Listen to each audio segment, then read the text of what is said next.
শেখ হাসিনা ভারতের কর্মচারী ছিলেন এবং এই মুহূর্তে আমাদের রাষ্ট্র চাইবে বা আমাদের সরকার চাইবে তার কর্মচারীকে নিরাপত্তা দিতে। সরকারের এই মুহূর্তে ভারতের কাছে আনুষ্ঠানিক দাবি জানানো উচিত এবং বাংলাদেশের সাথে ভারতের যে বন্দি বিনিময় প্রত্যর্পণ কিংবা বন্দি প্রত্যর্পণ চুক্তি আছে সেগুলোর অধীনে হোক আর যেভাবেই হোক কূটনৈতিক চ্যানেলে শেখ হাসিনাকে যদি বাংলাদেশে ফিরিয়ে দেওয়ার দাবি করেন।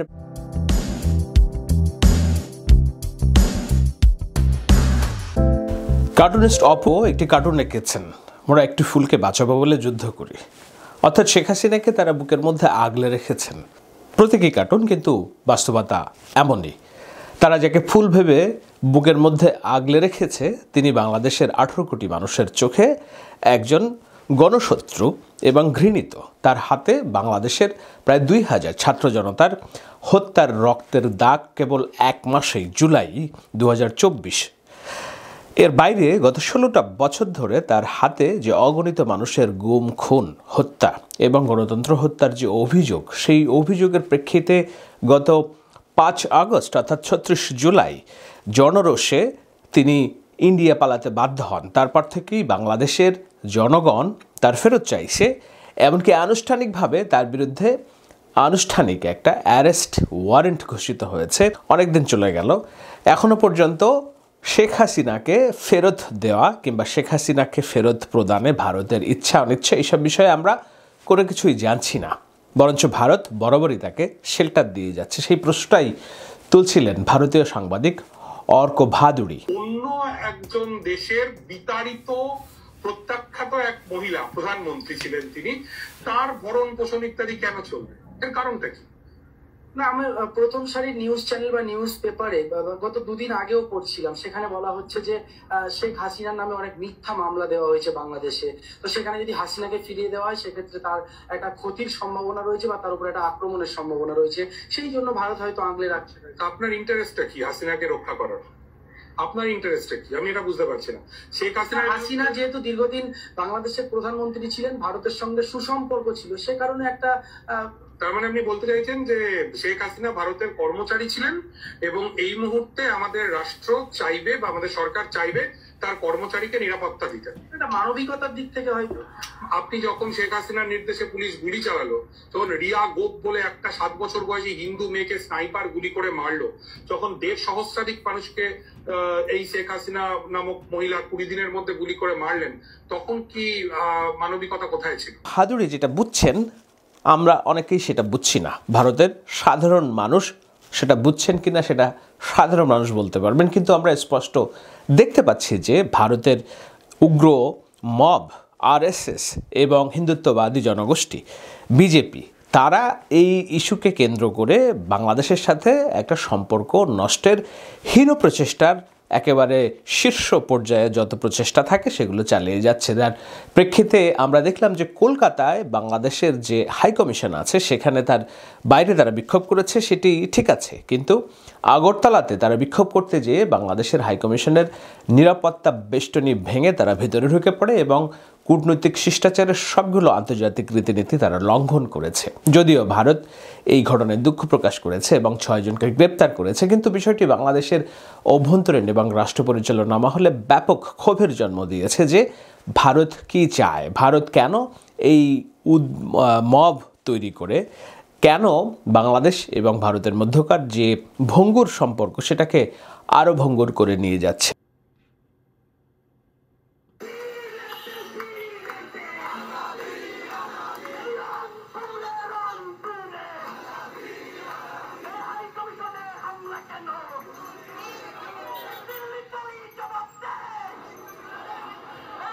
ভঙ্গুর সম্পর্ক কেন বলছি?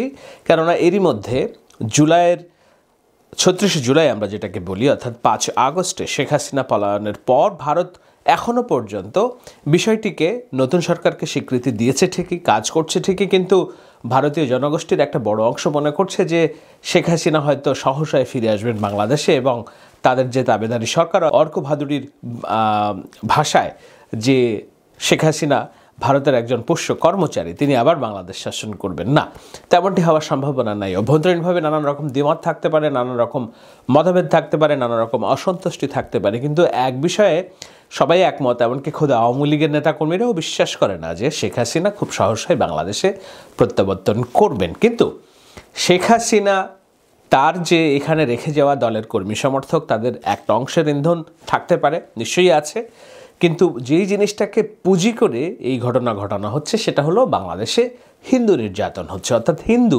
কার্ড খেলা হচ্ছে। যদিও হিন্দুদের কেউই মোটামুটি বলছেন না যে না তারা নির্যাতনের শিকার। আমি হাজারটা স্ট্যাটাস পড়েছি যে তারা বলছেন যে না, বাংলাদেশের যে সংখ্যালঘু সম্প্রদায় আছে সেই সংখ্যালঘু সম্প্রদায় ভারতের যে সংখ্যালঘু সম্প্রদায় আছে মুসলিম তাদের চেয়ে হাজার গুণে নিরাপদ আছে না। তো ভারতের পশ্চিম বাংলার যে চ্যানেলগুলো, আসামে যে চ্যানেলগুলি, তারা যে মিথ্যা গুজব ছড়াচ্ছে, সেই গুজবগুলো আসলে আমাদের জন্যই ক্ষতিকারক, আমরা যারা বাংলাদেশি আসি। কারণ তারা এটাই বলছে যে বাংলাদেশে যে সমস্ত সংখ্যালঘু হিন্দু আছে তাদের উপরে আক্রমণ করা হচ্ছে, যেটা আসলে খুবই দুঃখজনক কথা।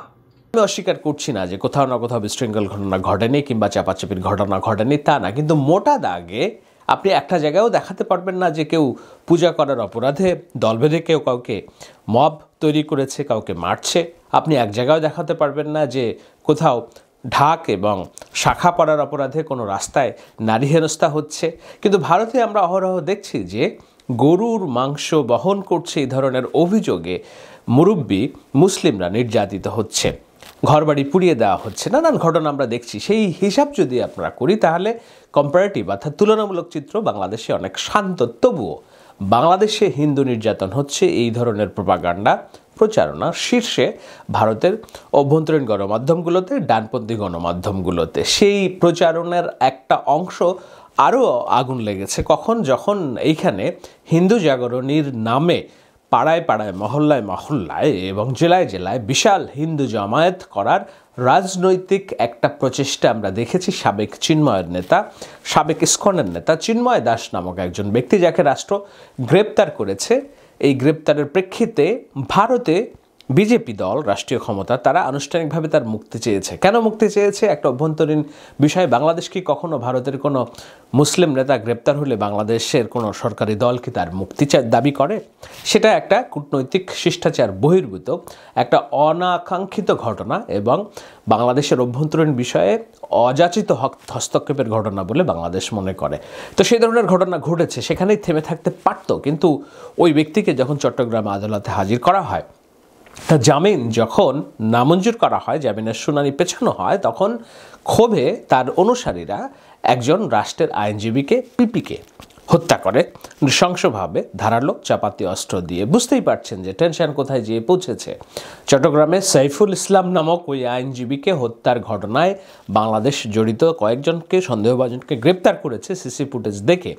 কিন্তু এই যে ক্ষত, একজন সংখ্যা গুরু আইনজীবী মারা যাবেন সংখ্যালঘু উচ্ছৃঙ্খল কিছু ভারতীয় আরএসএস এবং মতাদর্শের, উগ্র মতাদর্শী কর্মীর ভাতে, অনাকাঙ্ক্ষিত ঘটনা। কিন্তু সেই অনাকাঙ্ক্ষিত ঘটনার পরেও বাংলাদেশের মানুষ যথেষ্ট সমীহ দেখিয়েছে, বাংলাদেশের মানুষ সংখ্যালঘুদেরকে বুকে আগলে রেখেছে। কোথাও হীন একটা বিচ্ছিন্ন ঘটনাও ঘটেছে বলে আমরা গণমাধ্যমে সংবাদ পাইনি। কিন্তু খবর ভারতে প্রচারিত হচ্ছে ফেক নিউজ নানানভাবে যে বাংলাদেশে সংখ্যালঘুদের উপর অত্যাচার হচ্ছে, নির্যাতন হচ্ছে। এখন সমাধান কোথায়?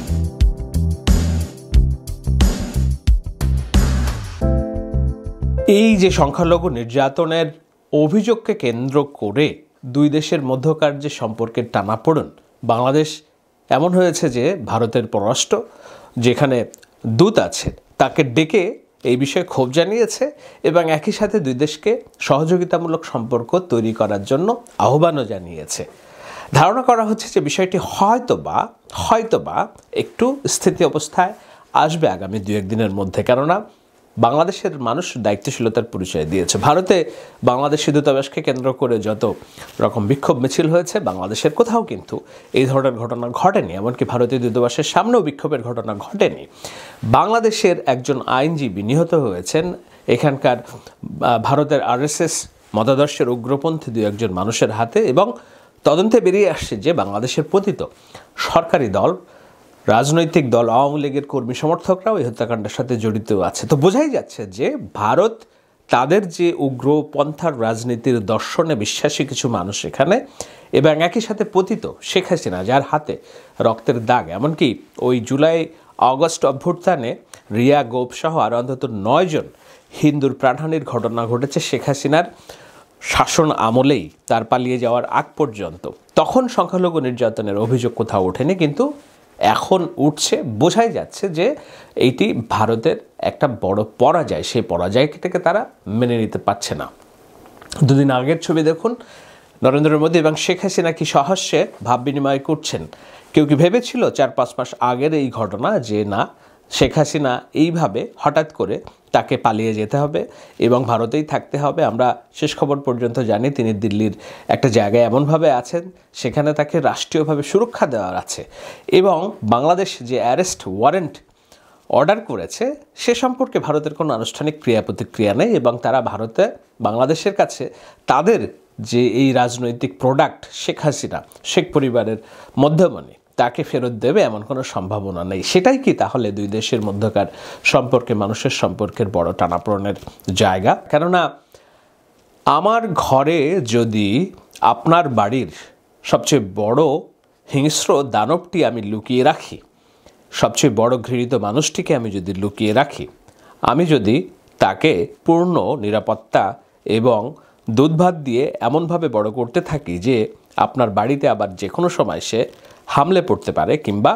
আমার হয়ে আপনার বাড়ির চৌহদ্দি দখলে মাতব্বরি করতে পারবে এবং আমার স্বার্থ রক্ষা করবে, এই ধরনের একটি মনোবৃত্তি যদি আমার থাকে, নিশ্চয়ই আপনি আমার সাথে বন্ধুত্ব করবেন না, কিংবা আপনার সাথে আমার এই সম্পর্ক বোঝাপড়াটা অর্থনৈতিক কারণে থাকলেও সেইটা হৃদ্যতা জমে উঠবে না, আন্তরিক সম্পর্ক গড়ে উঠবে না।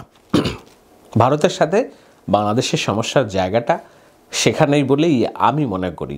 এই যে দুই দেশের মধ্যে যেসব ঘটনা প্রবাহ ঘটছে, উত্তেজনা ঘটছে, দূতাবাসের বাইরে বিক্ষোভের ঘটনা ঘটছে, অভ্যন্তরীণ বাংলাদেশের রাজনৈতিক দলগুলো ভারত বিরোধী বক্তব্য দিচ্ছে, রাষ্ট্রদূতকে দেখে সরকার প্রতিক্রিয়া জানাচ্ছে, ভারতের ধর্মগুরু থেকে শুরু করে অন্যান্য ইন্ডিয়ান লবিস্ট বিশ্বব্যাপী বাংলাদেশ বিরোধী যে নেতিবাচক প্রচারণা চালাচ্ছেন, তাতে লাভ কার, তাতে ক্ষতি কার?